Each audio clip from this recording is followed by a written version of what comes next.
All right, guys. Silver Stacking Rockstar here. Um, I've heard everything in doing YouTube videos. You get your best response when you're doing something that can help somebody. So I was thinking about that. Ran into town to go to the grocery store this morning or this afternoon, and I was thinking, what do I know that can help somebody? Well, we're right in the middle of some really weird times, and we've got stuff going on where uh, we go to the grocery store, and sometimes they have what we want, and sometimes they don't. Like, I was at the grocery store a while ago, and there's no toilet paper again. So, as many of you may know, I drive a truck for a living, so it kind of made me start thinking, like, what do we do if we go to the truck stops and they don't have any toilet paper at the truck stops? What happens then? Well, I don't know. I don't know if they shut the truck stops down, or you got truck drivers going to the bathroom out in the yard or parking lot, the grass around behind the truck. I don't know. I don't know. So anyway, made me start thinking about, like how I'm kind of set up. Um, I'm in a good location. Um, we've got a great big lake out here by my house. So I do a lot of fishing. Well, I have in the past. I haven't done any fishing in a while, but I've learned some fishing tricks to feed myself in an emergency, and that's been kind of my backup plan. Out here where I live, we have a lot of deer, but I've heard back in the day, some of the old timers said, back in during Depression and stuff, the deer were wiped out quick. Um, Small game's gone fast. Rabbits, squirrels. When people get hungry, those are gone pretty quick. So then it turns into work, like now you got to go hunting, you know what I mean, and trapping and whatever. So anyway, I'm going to share some stuff with you that an old man shared with me when I first moved out here, and the old man's still around, and it's fishing. And this old man's been fishing this lake out here for 30 years, probably close to 40 years now, and he's good at it. And he offered to learn me how to do it. So I said, okay, sure, learn me. Um, I don't have no problems with that.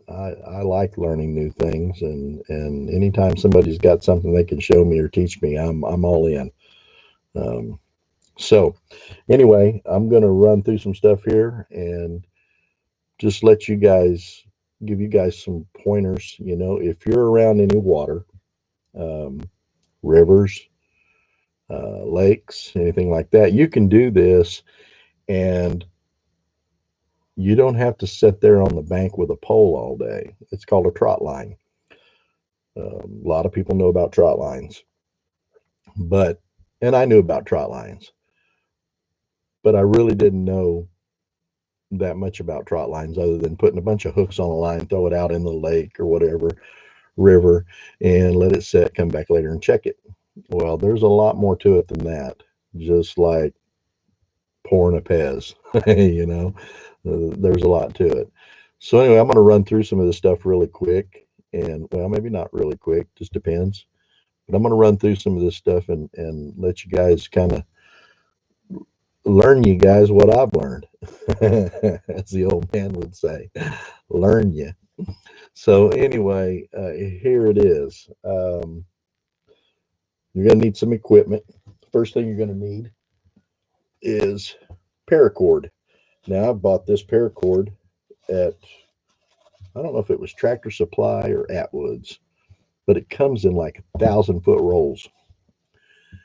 Now, this is like 550 cord, and it is super stout stuff. Like, you're not going to break it. You might cut it. A boat might cut it with a prop, but you're not going to break it with a fish. Not any fish that I've seen, and I've seen some big fish. So you run yourself out some, I mean, depending on how long a trot line you want. I've had some trot lines that were really, really super long. I've probably had some 300 to 500 foot trot lines. Okay. And then what you do on this is I would go every 2 foot. What we've done in the past, go every 2 foot and make yourself let me reel some of this off here so I can show you.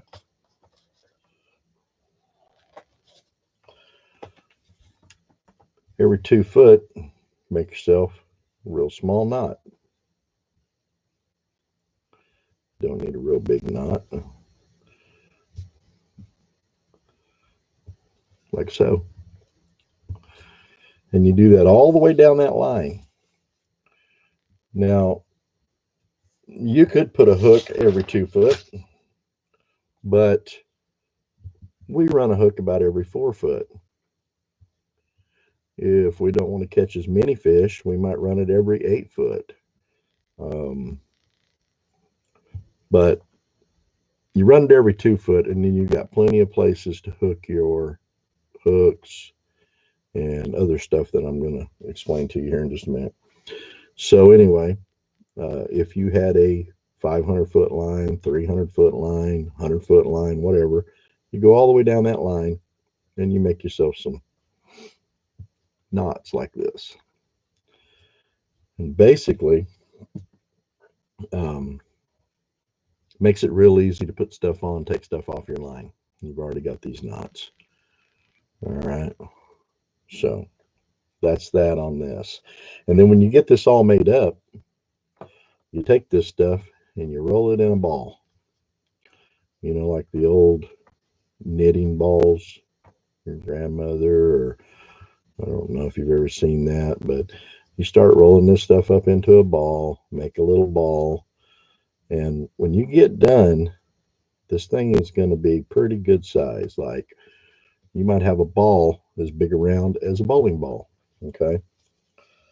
So anyway, that's that part of it. And the reason you do this is I was learned by the old man that when you go to put this line out, you got the end of that tied off, and you can just kind of throw your ball in your boat or whatever and kind of head off across the lake with it, and that ball will just flop around in the boat and unwind itself. Okay. So that's the point of rolling it into a ball. So anyhow, that's part one. Okay. Part two, you're gonna need some hooks. Now these are 5/0. And when you go to buy your hooks, they're kind of hard to find. You want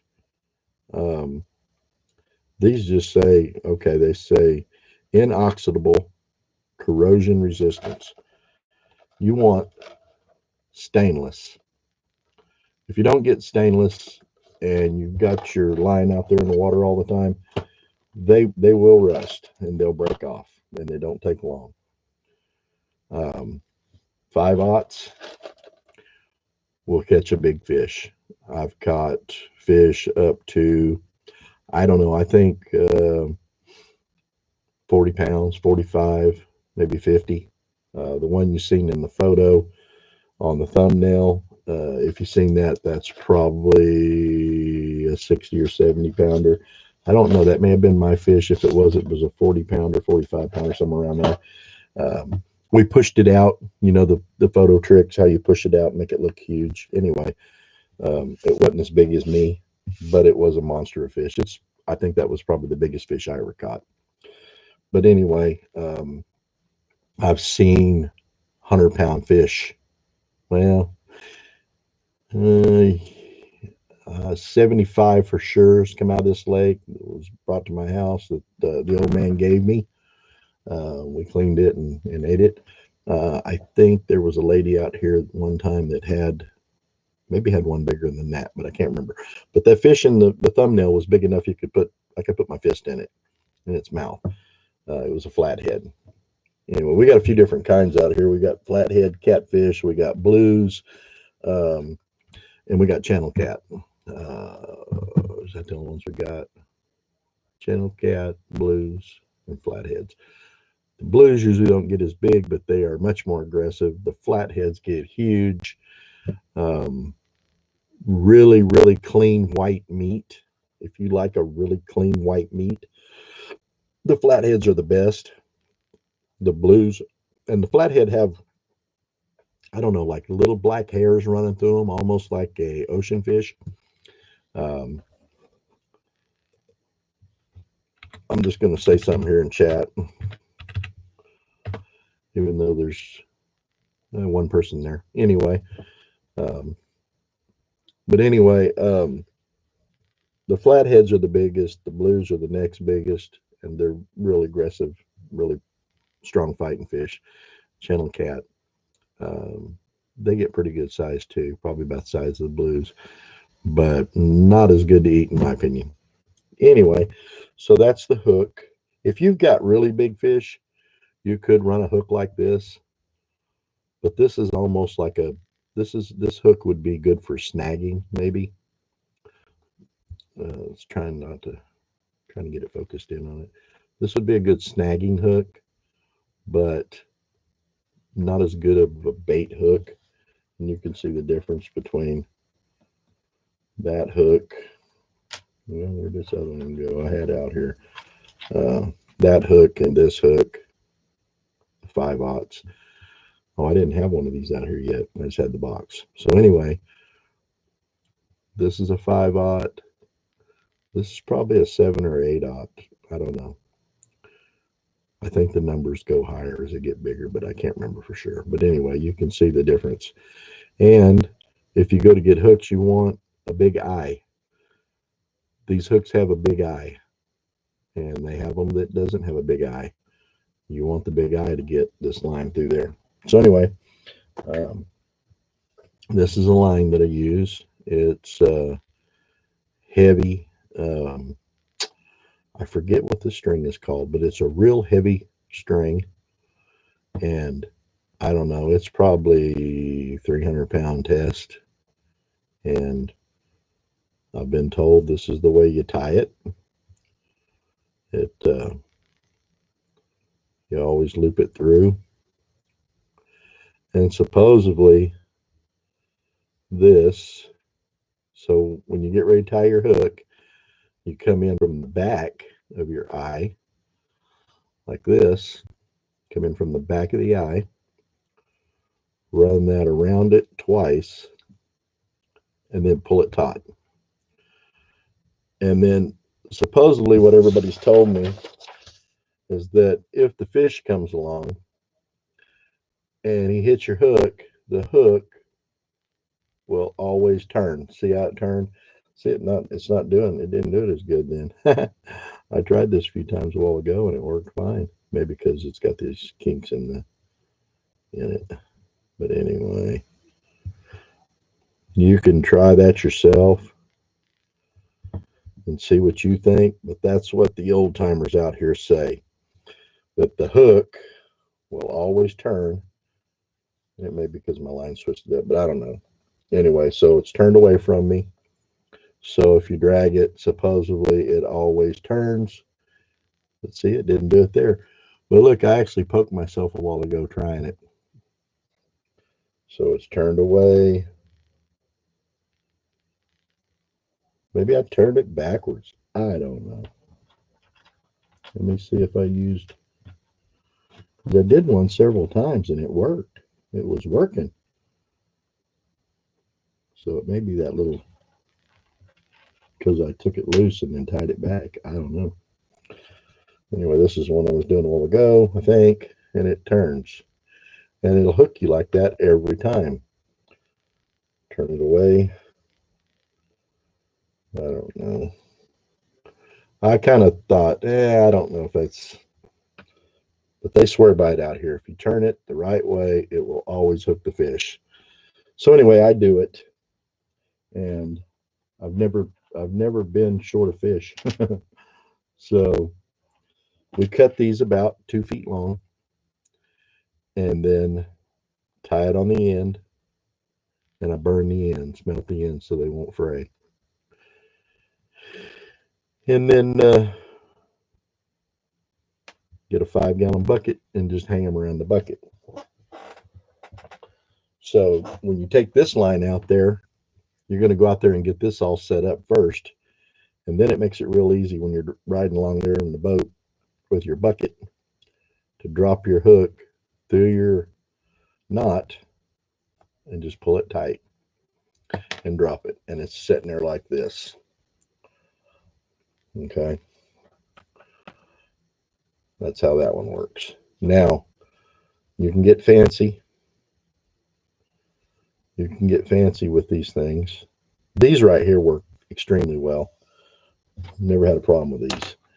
In fact, I'll show you one. This happens all the time. This is from having a catfish on it for a while.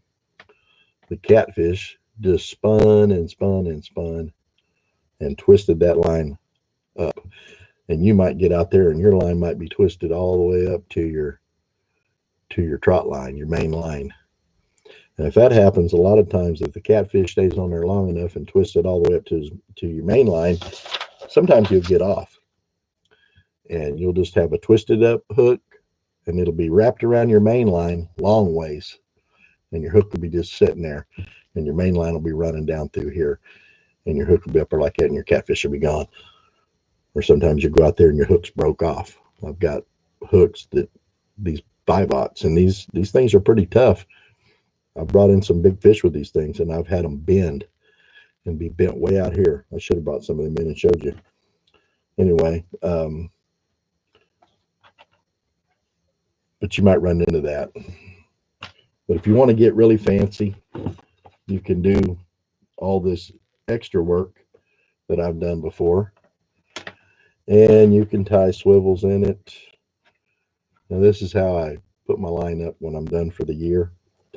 Tie a rubber band around the end of it with, I think there's 20, I put 25 hooks in a band like this. So I know when I go out there, okay, I need 4 of them because we're allowed to run 100 hooks with our license. So I take 4 of these and some extras in case I lose one, break one, whatever. But you can put these swivels in the middle if you want. But it's a whole lot of extra work, and the swivels don't really seem to make that much difference. I found these all twisted up around the line too. But anyway, let me get on to the rest of it. So I'm going to draw this out and kind of show you. And this is the main part to running or having a trot line. Okay, I thought go out there, put a rock on one end, rock on the other end, throw it out there and forget it. Well, it's a little more complicated than that. Just like everything, I guess. So anyway, I'll learn you this, and, and you get a chance, you try it and see if it works for you. It's worked for me. I have put, let's see.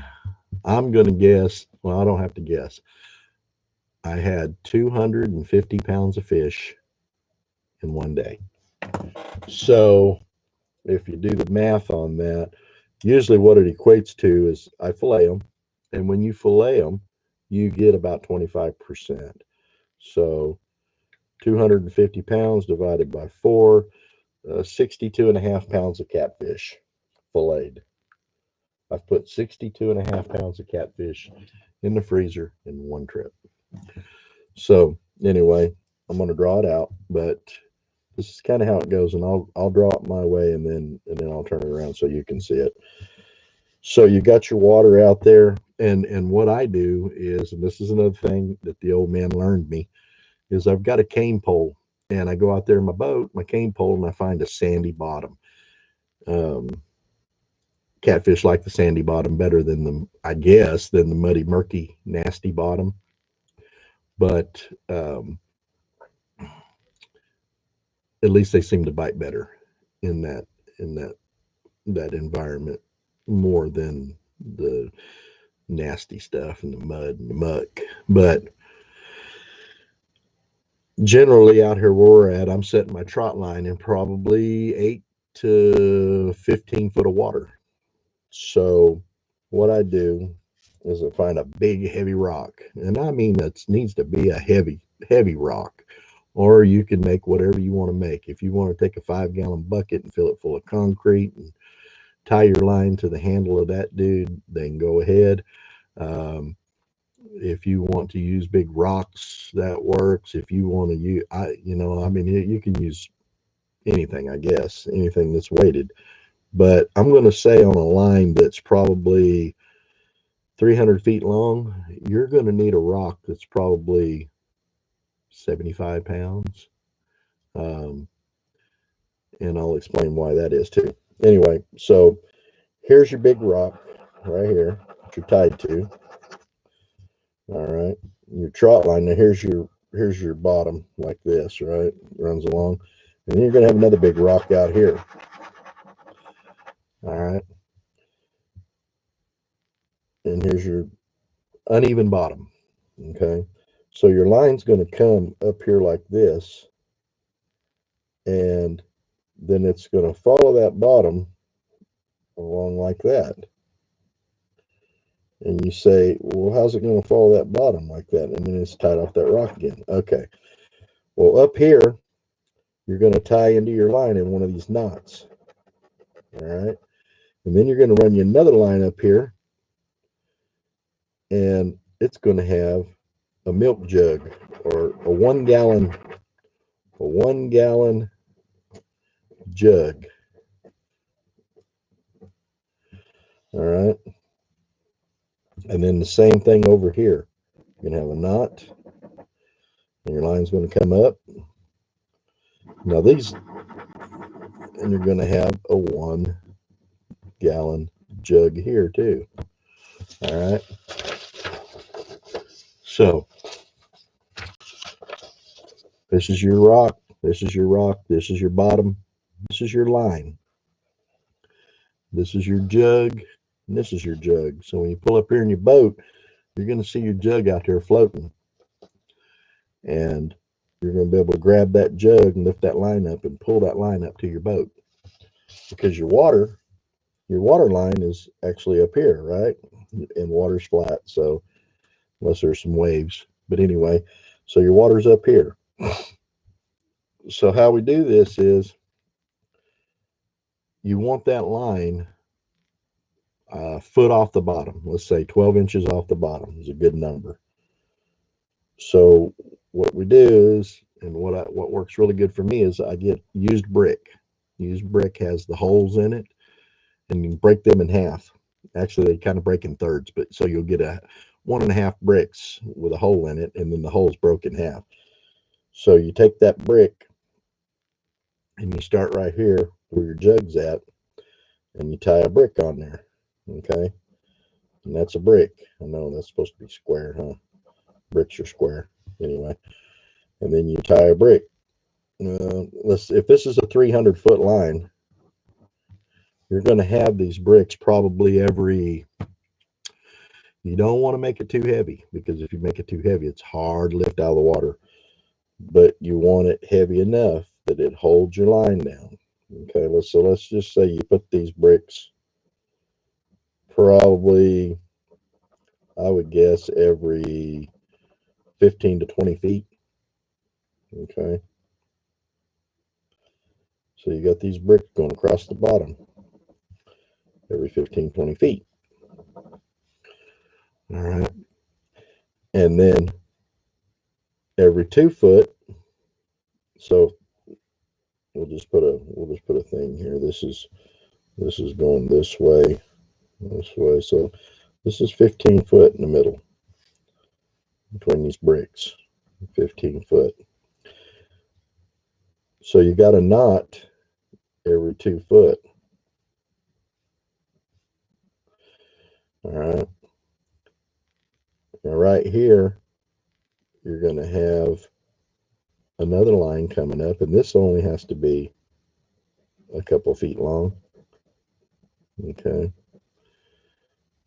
And then you might have another one, say, over here. comes up. You might have a few of these. Now up here on top, you got your knot down here. Now up here on top of this line is a bottle.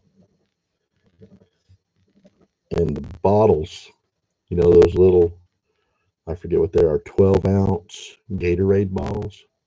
The little 12-ounce Gatorade bottles work excellent for this. You tie that bottle on that line. It keeps the line lifted up. And right here, you have your 1-foot hook hanging down. And you got your hook hanging down. Then your hook hanging down. So these are going all along here, a bottle. Then you got your hooks. And your hook. And your hook. And your bottle. And that's all the way down that line. So the brick keeps the line pulled down so your line stays close to the bottom, but the bottles keep your line pulled up so your hooks aren't laying in the dirt right on the bottom. They're kind of hovering there a foot off the bottom, 8 inches, whatever you like. Main thing is just keep them off the bottom. So that's the basics of that. And when you pull up there in your boat and you grab this, there'll be enough slack in that line if it's long enough and you didn't stretch it too tight. But you have to be careful going out there if it's really windy days or a lot of waves or anything like that, or you pull it too hard, you'll pull your rocks loose or whatever you're using on the ends. You can pull them loose and that'll cause a lot of slack in your line. And then you have a line that you want your line pretty taut across the bottom. You don't want it loose.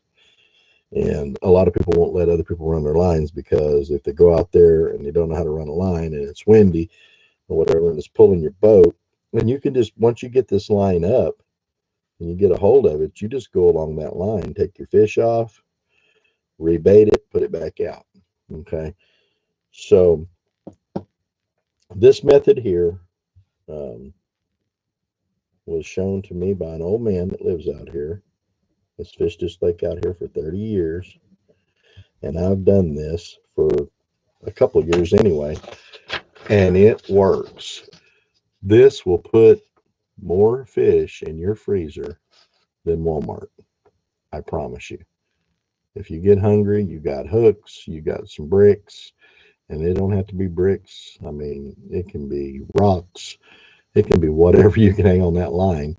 But they kind of need to be even so it keeps the line even across the bottom. And you have to tie your hooks even so they're hanging the right distance off the bottom. And you may even snag some fish like this, and snag them in the head, snag them in the tail. Of course, that's I'm not sure if that's illegal or not. I don't think it is. But anyway, it may be in your area. Trot lining may be illegal in your area. I don't know. It's not here. I know there are some states that it is illegal. And these jugs that are here on the ends of your line, they have to have supposed to have your name and your address on them. And I can't remember if it's supposed to have a phone number or not. But anyway, and you're supposed to check these every 24 hours. So as fish are not out there on a hook, on a line for more than 24 hours, it's inhumane. So anyway, and what I always do, here's another tip besides the technical part of it. Once you catch your first batch of fish, you cut the bellies out of them. The bellies on a big fish have meat in it, but it's not the prime stuff. On a 40-pound flathead, it can be pretty thick. You might have a 2-inch thick belly of meat on a big flathead, 40-pound on up, 50-pound, whatever. But it's not the prime meat. Of course, that's not the prime fish either. The blue, if you catch the blues, up to probably 5 pounds or so, Their bellies are just as white as that sheet of paper. Now here's something else the old man taught me. You don't have to buy bait. You can take the bellies off of them catfish and you cut them into little bitty pieces. And it don't take much. I mean, it only has to be like 3/4 of an inch by a half an inch, little pieces. And you put that little piece of meat on one of these hooks and you just hook it right now. Actually, them catfish bellies, you almost have to pre-poke the bellies because you can't hardly push that belly through these hooks. And if you try, sometimes you'll push that hook right through your finger too. I've done that. But you put that little piece of meat on there and just that, and I'm not kidding you. It's like if I was cutting them this big, the old man told me it's too big. But I thought that was like a perfect size on a 5/0 hook. And you can see how big that is. Now, he says to a catfish out there, that's a flag. That is a white flag saying, come and eat me. And it works. You can't hardly get this off. It stays on there real good. It's on there. Now, it will get dirty over time. If you leave it out there for 3 or 4 days or a week. So when you're going down your line, and you will lose some of it. Some catfish will get it off. Maybe some other fish will get it off, but you won't lose very much of it. You can take a Ziploc baggie full of them little pieces, the little quart bags is what I take, full of these little pieces like this with a hole poked, or sometimes I don't even poke a hole in it. Sometimes I take my knife and poke a hole in it when I'm out here doing it. But you pull your fish off and you've lost your bait, and you poke another one of them on there and drop it back in the water and throw your fish in the bait well. But that's all it takes. That's all it takes to catch these catfish. And sometimes you can have a bare hook out there and they'll bite them. A lot of times, if it's coming in bad weather and we don't want to be out there fishing and we know, or we're going to leave and we're not going to be fishing for a few days, we might pull all of our bait off our hooks and just leave bare hooks out there. And inevitably, every time you'll go out there, check your line or go bait your line out, and there'll be a fish or two on it. It happens sometimes, but you wasn't trying to catch them. But anyway, if you're going to be gone a long time, you just pull your hooks off and leave your line out there. And that way you can just run out there whenever you're ready to go fishing. Put your hooks on through your knots. Drop your piece of bait on there. And you're fishing. Put it out in the morning. You can go back that afternoon, or you can go back the next morning. I had a schedule going for, say, 8 to 15 foot of water.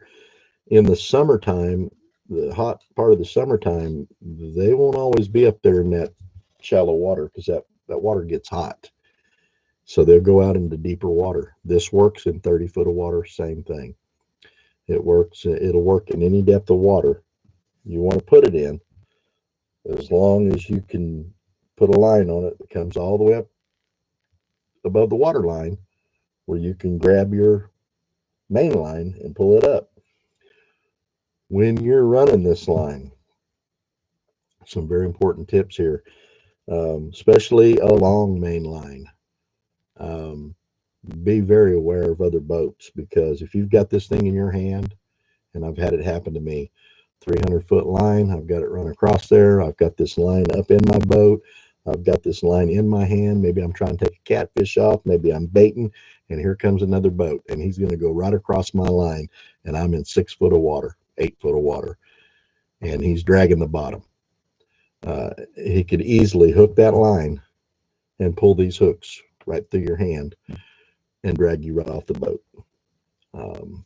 This line will pull you right out of the boat.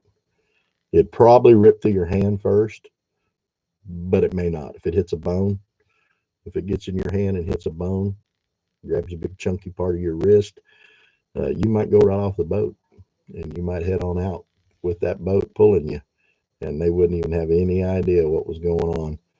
Um, and I do this by myself a lot out there. I'm out there fishing by myself, um, and it kind of sucks when it happens because you just drop the line. You just let the line go. Drop it, let it hit the bottom, which means you got to go all the way back to the beginning and pick up your jug to get to your line and pull it up and start all over again, baiting and taking your fish off. But I can tell you this is a proven way of catching more fish than, well, it was more fish than we could eat. I fed a lot of people here catfish. Um,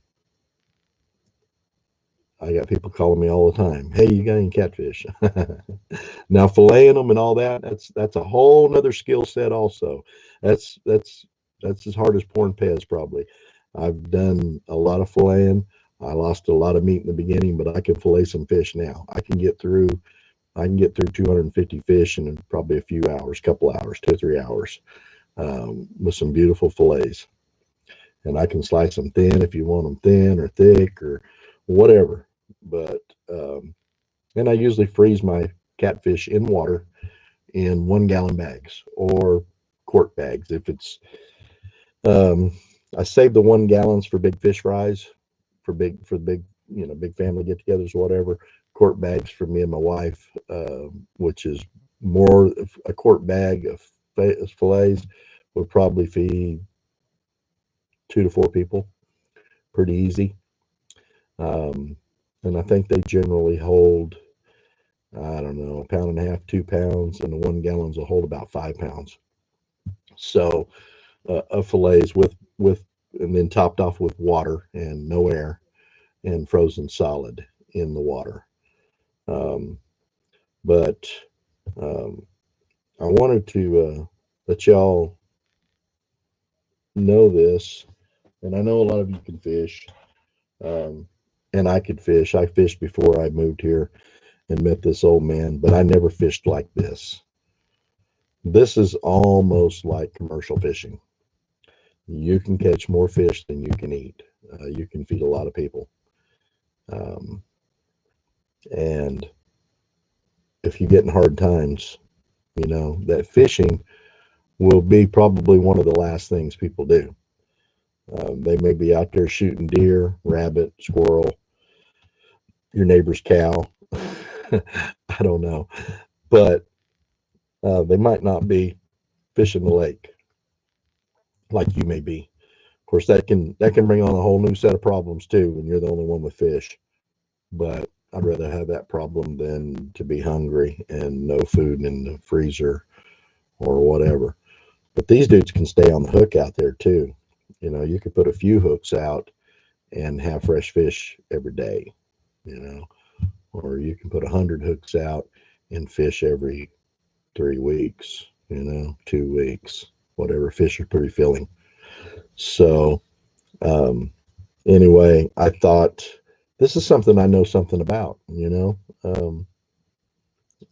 know some other stuff too, but this can help you in time of crisis when you can't find any food. If you're hungry and you got hooks, and I would suggest getting this stuff and putting it up.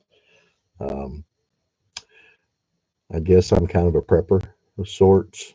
You know, I'm already a stacker, um, and I keep extra food in the pantry, and I have guns, and I keep plenty of bullets, and this is just another contingency for food.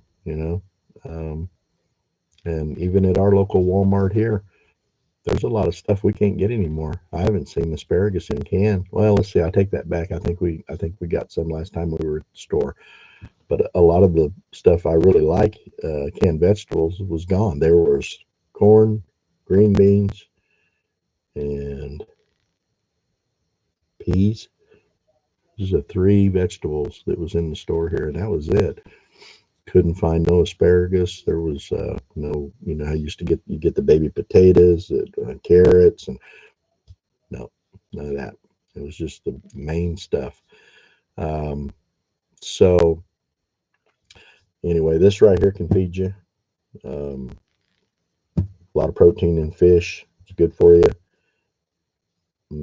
But, and I'm trying to think of anything else that I can tell you about fishing with a trout line. I'm sure there's 10,000 other things, but a lot of that stuff you have to figure out on your own when you're out there. I have some little, I guess they're rope hooks on my boat for tying up my boat when I'm at a dock or something.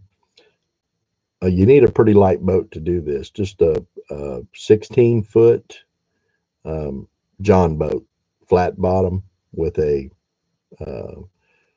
10, 15 horsepower outboard on it. It's all you need.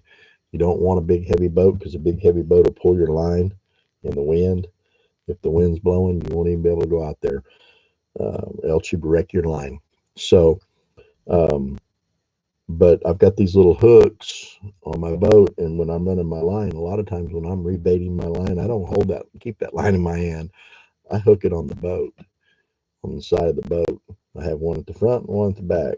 So if I'm working at the back or I'm working at the front, either end, and I use the line to pull myself down the line as I'm going and taking my fish off and rebaiting and so on and so on. But anyway, this is a really long video, longest one I've ever made, but it's for a good reason. And if you stuck with me through it, cool. I appreciate it if you hit that like button, and appreciate you subscribing. I will have some more stuff on contingency plans, SHTFs, and I drive a truck, so I know about supply chain being broke. I haul a lot of groceries and stuff like that too. So, well, I'm not going to say a lot, but I've hauled groceries into these DCs and stuff.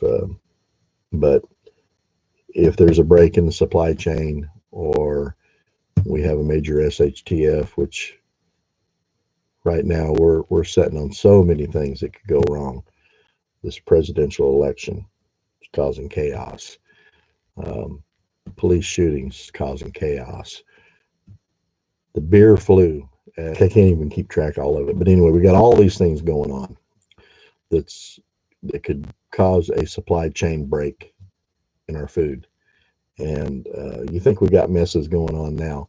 If there is a supply chain break with the trucks running and they can't get to your local store with groceries, few days, 2-3 days, and things are going to get really bad in the big cities. And that's when I plan on not even being around the city.